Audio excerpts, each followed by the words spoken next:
Hello friends, मैं एक बार फिर हाज़िर हूँ अपनी कहानी प्यारे कन कहा है एहसास के एक और नए एपिसोड के साथ। अब हमने आखिरी कहानी में सुना था कि राधा को एक बहुत प्यारा सा लड़का होता है जिसका नाम वो प्रेम रखती है, और कहीं ना कहीं वो नर्स के सामने अपनी वो इच्छा जाहिर कर देती है कि वो चाहती है कि कैसे मोहन इसको एक बार बस गोद में ले ले। वहीं नर्स भी इस बात का भरोसा देती है कि वो एक बार तो ज़रूर लेकिन मोहन से मिलवा ज़रूर देगी, और वो करती भी है ऐसा। लेकिन अचानक से जब मोहन प्रेम को देखकर बेहोश हो जाता है, तब नर्स के मुंह से निकल जाता है कि कहीं उसको तो पता नहीं लग जाएगा, अच्छा वो यहाँ पर नहीं है। और ये बात चाची सुन लेती है। अब क्या है आगे कि चाची सच में राधा का पता पा पाती है या उसको पता लगता है कि राधा सच में जिंदा है या नहीं। चलिए आइए सुनते हैं आगे की कहानी। नर्स बात को रफू करते हुए कहती है, इसके पिता को नहीं पता कि मैं यहाँ हूँ तो वह बच्चे का हाथ से गिरता देखकर बहुत नाराज़ होते। नर्स मन ही मन कुछ योजना बनाने लगती है और चाची को बोलती है कि बस मैं तो निकलती हूँ, डॉक्टर भी आने वाला होगा, नहीं तो फिर भीड़ हो जाएगी। लेकिन आप बुरा ना मानो तो एक बात कहूँ। चाची हाँ में सर हिलाते हुए कहती है, हाँ हाँ बोलो, क्या कहना है तुम्हें। वैसे तो तुम आज इतना बड़ा कांड तो कर ही चुकी हो, पर अगली बार इस बच्चे को लेकर यहाँ मत आना और यहाँ दिख भी मत जाना। मैंने बड़ी मुश्किल से मोहन को थामा हुआ था और तुमने एक पल में सब ढेर कर दिया। बोलो, वैसे क्या कह रही थी तुम।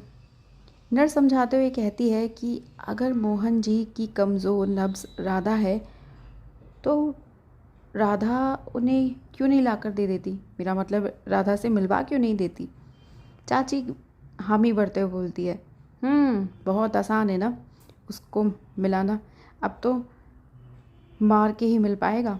और फिर दबी आवाज़ में कहती है, जल्दी वो दिन भी आए, पीछा छूटेगा। नर्स एकदम से बात करते हुए कहती है, क्या कह रहे हैं आप, कुछ समझ में नहीं आ रहा। चाची झिझकते हुए कहती है, अब किस किस को बताऊं कि राधा इस दुनिया में नहीं है। पता नहीं भाई, कितने ही लोग पूछ लिए हैं मेरे से, अब तो दिमाग की दही होने लग गई है। नर्स भी तसल्ली देते हुए कहती है, आप फिक्र मत करो, मेरे पास एक बहुत बढ़िया आइडिया है, लेकिन आपको थोड़ी मेहनत ज़रूर करनी पड़ेगी। लेकिन मुझे लगता है कि 100% आपका ये काम हो जाएगा। चाची भी एक्साइटेड होके कहती है, हाँ हाँ फिर जल्दी से बताओ, क्योंकि अब मेरे से ये सब नहीं झेला जाता इस उम्र में। नर्स चाची को समझाते हुए कहती है, देखो आप राधा से कोई मिलती जुलती लड़की ले आओ, राधा बनाकर, जिससे मोहन को ये लगे उसकी राधा उसके पास है, और वो क्या पता फिर ठीक होने लग जाए। देखो चाची, भरोसा तो किसी बात का नहीं, लेकिन जब आप सब कुछ ट्राई करके देख ही चुकी हो तो एक बार ये भी ट्राई करके देख लो, क्या पता किस्मत साथ दे जाए। तभी चाची दुखी आवाज़ में बोलती है, बात तो तूने सही कही है, लेकिन लड़की मिलेगी कहाँ, क्योंकि मैं एक बार पहले भी ऐसा करके देख चुकी हूँ, लेकिन मुझे उस जैसी कोई लड़की नहीं मिली। बहुत देखा मैंने, कई से तो बात भी की, लेकिन कोई बात के लिए तैयार ही नहीं हुआ।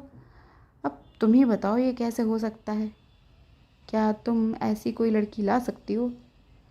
नर्स थोड़ा हिचकते हुए कहती है, कोशिश ज़रूर कर सकती हूँ, लेकिन पहले आप राधा की कोई फ़ोटो तो दिखा दो, या एक काम करो उसकी एक फ़ोटो दे दो, ताकि मैं एक ऐसी लड़की ढूंढ सकूँ। चाची बड़ी खुश होते हुए राधा की एक फ़ोटो ला देती है और बोलती है कि ध्यान से देख लो, बस इसके जैसी कोई ढूंढ कर ला दो, लेकिन ध्यान रहे कि बस वो अपना ज़्यादा दिमाग ना चलाए, नहीं तो उसका अंजाम अच्छा नहीं होगा। नर्स भी कुछ दिन का समय मांग लेती है कि आप मुझे कुछ समय दो और फिर मैं इस लड़की को साथ ही लेकर मिलूँगी। अब नर्स को चिंता होनी शुरू हो जाती है कि अभी तक तो राधा को जैसे तैसे संभालती आई है, पर कहीं ऐसा ना हो कि एक गलत कदम राधा की ज़िंदगी को बर्बाद कर दे। जब मैंने उसकी हम शक्ल का ऑप्शन दे ही दिया है तो अब राधा को सब सच्चाई तो बतानी पड़ेगी। सोचते सोचते नर्स राधा के घर आ जाती है और आकर प्रेम को राधा की गोद में देखकर चुप बैठ जाती है। राधा घबराते हुए नर्स से पूछती है, क्या हुआ, आप इतनी चुप चुप क्यों बैठी हो, सब ठीक तो है ना।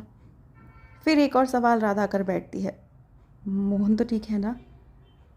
फिर एक और सवाल, क्या हुआ, कहीं मोहन को पता तो नहीं चल गया मैं ज़िंदा हूँ। एक के बाद एक सवाल और फिर एक और सवाल, कहीं उसको ये तो पता नहीं लग गया कि प्रेम उसका बेटा है। राधा घबराते हुए कहती है, हे भगवान, ये क्या कर दिया मैंने।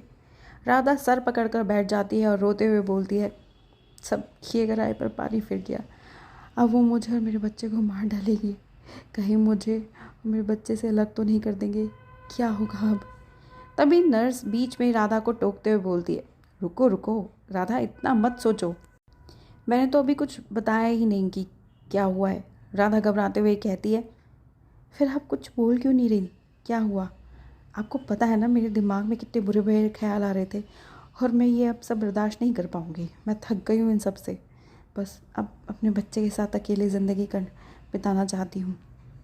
मानती हूँ मैं मोहन को आज भी उतना ही प्यार करती हूँ जितना पहले, लेकिन अब मेरी जिम्मेदारी मेरे बच्चे के प्रति और बढ़ गई है। उसकी देखभाल करना और उसे इस चीज़ से बचाना जो उसे नुकसान पहुँचाए, फिर चाहे वो उसका पिता ही क्यों ना हो। शायद हमारी किस्मत में यही लिखा था कि हम प्यार करें तो एक दूसरे से, लेकिन एक दूसरे के बिना।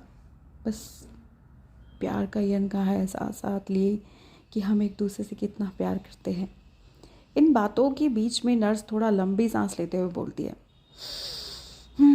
तुम कितना बेकार और कितना बुरा सोचती हो। ऐसा कुछ भी नहीं है, ना कुछ ऐसा होने वाला है, समझी। तुम एक बार फिर दोबारा अपने मोहन के साथ ज़रूर होगी, और ये मैं तुमसे प्रॉमिस करती हूँ, और वो भी अपने प्रेम के साथ। बस तुम्हें मेरी थोड़ी सी मदद करनी होगी, ताकि जो भी तुम्हारे बीच में गलतफहमी हुई है या कराई गई है उसको दूर करने की। राधा चौंकते हुए बोलती है, ये क्या कह रही हैं आप, कैसी गलतफहमी। क्या सब कुछ आंखों के सामने ही तो है हमारे कि उसने क्या क्या नहीं किया हम दोनों को मारने के लिए। लगता है कि मैं आज तक उस इंसान को समझ ही नहीं पाई जिस इंसान के साथ मैं अब तक थी। क्या सच में वो मेरा मोहन ही था, जो मुझे पागलों की तरह प्यार किया करता था, जो मेरे लिए कुछ भी करने को तैयार रहता था। वो सब जैसे सपना सा है, और अब लगता है मेरी आंखें खुल गई और सपना टूट गया। पता नहीं क्यों आज भी मेरा दिल उसी के लिए धड़कता है, ये जानते हुए कि मेरे होने ना होने का इस पर कोई फ़र्क नहीं पड़ता। दिल बेचारा आज भी ये बात मानने को तैयार नहीं है कि मेरा मोहन ऐसा कुछ कर सकता है। नर्स राधा को समझाते हुए कहती है, वही तो, मैं भी तुम्हें वही तो समझाने की कोशिश कर रही हूँ कि जो तुम्हें इतना प्यार करता है वो कैसे तुम्हें कोई नुकसान पहुँचा सकता है। सोचो ज़रा।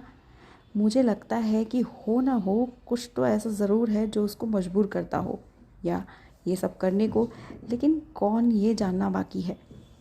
अब राधा चिढ़ते हुए बोलती है, नहीं ऐसा कुछ भी नहीं है। अगर ऐसा कुछ होता तो मुझे ज़रूर बताता, और वो कोई बच्चा नहीं है कि कोई भी उसको उसको अपने हिसाब से चला लेगा।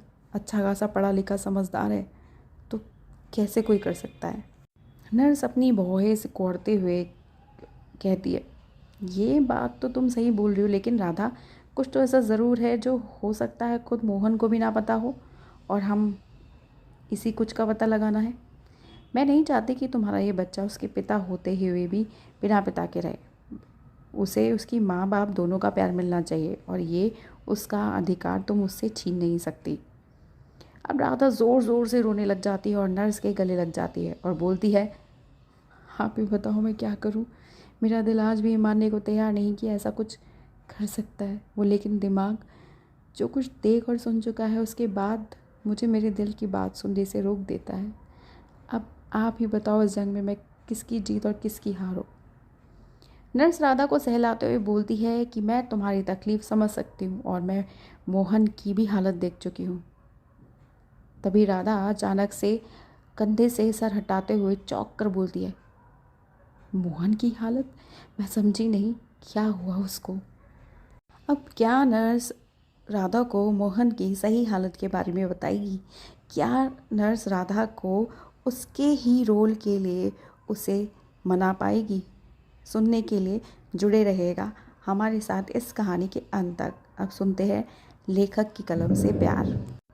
हमें अपनी उस हिम्मत से कि इस जंग को भी जीत लेंगे हम, पर मुकाम तक पहुँचते पहुँचते कमबख्त सांसें साथ छोड़ गई, और ये सच है कि अगर आंखें बंद कर लेने भर से तुम मुझे मिल जाओगे तो ये आंखें रंगों से सजी दुनिया से भी रूठने को राज़ी हैं।